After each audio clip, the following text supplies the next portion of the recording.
Welcome to this week's episode of Humans in 5. We've been talking about vacations a lot lately. Maybe it's the thrill of the summer, or maybe it's because we finally have some time on our hands to enjoy a little bit of a break.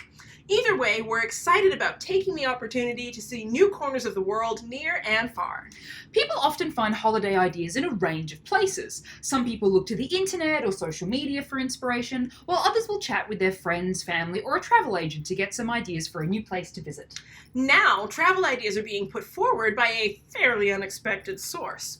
23andMe and Airbnb have partnered to make holiday suggestions. If you complete one of 23andMe's home genetic testing kits, they will use your geographic affinities to plan a travel itinerary to help you discover your roots.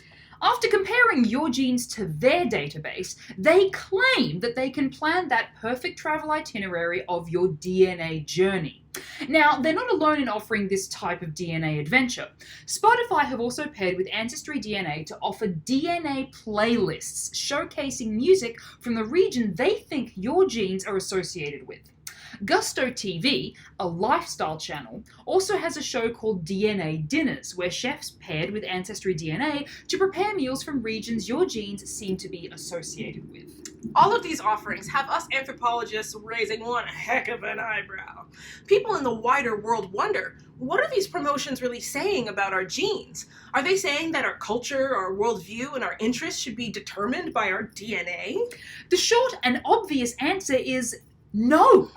These commercial genetic companies are often not representing your genetic background all that well. They rely on making comparisons between your DNA and their database of current people from different parts of the world. Just because you statistically share some commonalities with people living in a certain place does not mean that you have ancestors from that place.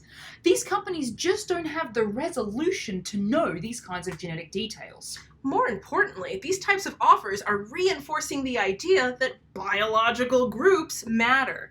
They're telling consumers that your race and social or cultural life can be dictated by your genome.